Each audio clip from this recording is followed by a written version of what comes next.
Welcome to Kinsman food and blog. It's me Shyamlal. Friends, അപ്പോൾ ഞാൻ ഇവിടെ എത്തിയിരിക്കുന്നത് നമ്മുടെ തണ്ണിമത്തൻ്റെ തുണ്ട് വെച്ചിട്ട് നമുക്ക് എങ്ങനെ ഒരു സ്പെഷ്യൽ അച്ചാർ ഉണ്ടാക്കാം എന്നുള്ളത് കാണിച്ചു തരാൻ വേണ്ടിയിട്ടാണ്. അപ്പോൾ ഞാൻ യൂട്യൂബിലേക്ക് ഒരുപാട് വീഡിയോസ് കണ്ടായിരുന്നു. അപ്പോൾ എനിക്കും ഇങ്ങനെ ഒന്ന് ട്രൈ ചെയ്യാൻ തോന്നി. ഇപ്പോൾ വേനൽക്കാലക്കാലം കൊണ്ട് ഒരുപാട് പേര് തണ്ണിമത്തനൊക്കെ വാങ്ങുന്നതാണ്. സോ തുണ്ട് വെറുതെ കളയാണ്ട് ഇതുപോലെ അച്ചാർ നമുക്കൊന്ന് ഉണ്ടാക്കി നോക്കാമെന്ന് വിചാരിച്ചു. അതിനുവേണ്ടി നമ്മൾ ആദ്യം തണ്ണിമത്തൻ്റെ ഉള്ളിലുള്ള റെഡ് കളർ നമ്മൾ കഴിക്കുന്ന സാധനം നമുക്ക് ആദ്യം മാറ്റണം. അപ്പോൾ അതിനുവേണ്ടി ഒരു സ്പെഷ്യൽ സാധനം ഉണ്ടാക്കുന്നതാണ്. ഒരുപാട് പേർക്ക് അറിയാതെ എങ്ങനെ ഉണ്ടാക്കണേ എന്നുള്ളത് സംഭവം ഞാൻ കാണിച്ചു തരാം എങ്ങനെയാണ്. അപ്പോൾ അതിനുവേണ്ടി നമ്മൾ ആദ്യം ഉള്ളിലുള്ള റെഡ് സാധനങ്ങൾ ഇതുപോലെ കുത്തിയരിഞ്ഞ് ഒരു സ്പൂണ് വെച്ച് ഫുള്ളും നമ്മൾ ഇതുപോലെ ഏതെങ്കിലും ഒരു പാത്രത്തിലേക്ക് മാറ്റണം. അതിനുശേഷം നമുക്ക് ആവശ്യത്തിനനുസരിച്ചുള്ള പഞ്ചസാര ഇട്ട് കൊടുക്കാം. ചില തണ്ണിമത്തൻ നല്ല മധുരമായിരിക്കും, അപ്പോൾ അതിനനുസരിച്ചുള്ള പഞ്ചസാര നമുക്കൊന്ന് ഇട്ട് കൊടുക്കണം. പഞ്ചസാര ഇട്ട് കൊടുത്ത ശേഷം നമ്മൾ നന്നായിട്ട് ഉടച്ച് ഫ്രിഡ്ജിൽ വെച്ച് ഇത് തണുപ്പിച്ച് തിന്നാണെങ്കിൽ നല്ല ടേസ്റ്റ് ആയിരിക്കും. ഇത് ഒരുപാട് പേര് ചെയ്യണതാണ്, പക്ഷെ ചെയ്യാത്തവർക്കും അറിയാത്തവർക്കും വേണ്ടിയിട്ടാണ് ഞാൻ ഇപ്പോൾ ഈ വീഡിയോൻ്റെ ഇടയ്ക്ക് എത്തിയത്. ഇനി നമുക്ക് അങ്ങനെ അച്ചാർ ഉണ്ടാക്കണം നോക്കാം. അതിനുവേണ്ടി നമ്മൾ ആദ്യം തണ്ണിമത്തൻ്റെ തൊണ്ട് നന്നായിട്ട് വാഷ് ചെയ്ത് അതിൻ്റെ പുറത്തെ തൊണ്ടിൻ്റെ ആ ഒരു പച്ച കളർ തൊലിയൊക്കെ ഒന്ന് കളഞ്ഞെടുക്കണം.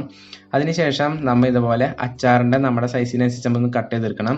ഇപ്പം ഞാനിവിടെ ഇതുപോലെ ചെറുതാക്കിയാണ് കട്ട് ചെയ്തെടുക്കണേ. അപ്പോൾ നമ്മുടെ സാധാരണ മാങ്ങയൊക്കെ അച്ചാറിന് കട്ട് ചെയ്യണ പോലെ. അപ്പോൾ നമുക്കിത് മുഴുവനായിട്ട് ഇതുപോലെ ഒന്ന് കട്ട് ചെയ്തെടുക്കണം.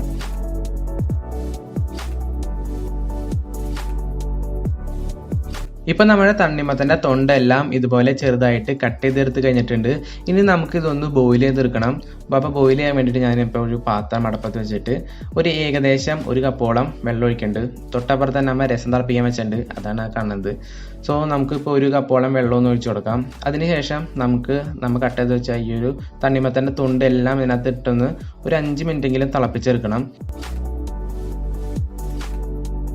ഇപ്പം നല്ല രീതിയിൽ തിളച്ച് കഴിഞ്ഞിട്ടുണ്ട്. ഇനി നമുക്ക് ഇതിൻ്റെ ഉള്ളിലത്തെ ആ വെള്ളമൊക്കെ ഒന്ന് ഊറ്റിയെടുക്കണം. അപ്പം ഞാനിവിടെ ഊറ്റുന്നത് നമ്മുടെ അരിപ്പ വെച്ചിട്ടാണ്.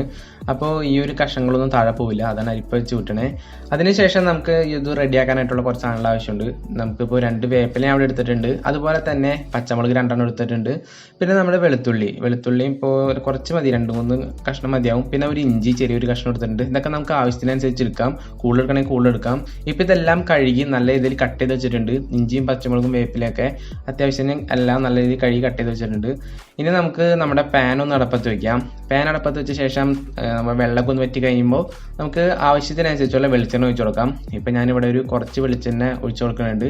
ഇനി നമുക്കിതൊന്ന് ചൂടാവണവരൊന്ന് വെയിറ്റ് ചെയ്യണം. ഇപ്പം ഇത് ചൂടായി കഴിഞ്ഞിട്ടുണ്ട്. ഇനി നമുക്ക് ഇതിനകത്ത് ആവശ്യത്തിനനുസരിച്ചുള്ള കടുകൊന്നിട്ട് ഒന്ന് പൊട്ടിച്ചെടുക്കണം. ഇപ്പം കടുക് പൊട്ടിക്കഴിഞ്ഞിട്ടുണ്ട്. ഇനി നമുക്ക് നമ്മുടെ വേപ്പിലയും അതുപോലെ തന്നെ ഇഞ്ചി പച്ചമുളക് ഇതെല്ലാം നമുക്ക് ഇതിനകത്ത് ഇട്ടൊന്ന് നല്ല രീതിയിലൊന്ന് വഴറ്റിയെടുക്കണം.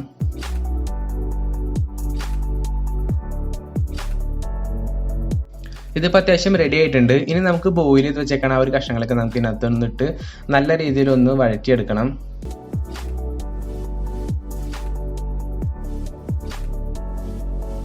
ഇപ്പം ഇതിനകത്ത് വെള്ളമൊക്കെ അത്യാവശ്യം വറ്റി തുടങ്ങിയിട്ടുണ്ട്. ഇനി നമുക്ക് ഇതിനകത്തേക്ക് അത്യാവശ്യത്തിനുള്ള ഉപ്പ് ഒന്ന് ഇട്ട് കൊടുക്കാം.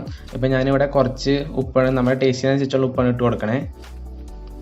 അതിനുശേഷം നമുക്ക് ഇതിനകത്ത് അച്ചാർ പൊടി ഉണ്ടെങ്കിൽ അച്ചാർ പൊടി ചേർക്കാം. എൻ്റെ അച്ചാർ പൊടി ഇല്ലാത്തതുകൊണ്ടാണ് ചേർക്കണേ. അപ്പോൾ അതിന് വേണ്ടിയിട്ട് ഒരു സ്പൂൺ മുളക് പൊടി, പിന്നെ നമുക്ക് ഒരു ചെറിയ ടേബിൾ സ്പൂണോളം കുറച്ച് മഞ്ഞൾപ്പൊടി ഒന്ന് ചേർത്ത് കൊടുക്കാം. അതിനുശേഷം നമ്മുടെ ടേസ്റ്റിനനുസരിച്ചുള്ള കുറച്ച് കായ നമുക്ക് ഇതിനകത്തൊന്ന് ഇട്ട് കൊടുക്കണം. അച്ചാർ പൊടി ഉണ്ടെങ്കിൽ അച്ചാർ പൊടി മാത്രം ഇട്ടാൽ മതി, ഈ സംഭവം ഒന്നും ഇടണമെന്നില്ല. ഇനി നമുക്കിതൊന്ന് റെഡി ആവണ വരെ ഒന്ന് വെയിറ്റ് ചെയ്യണം.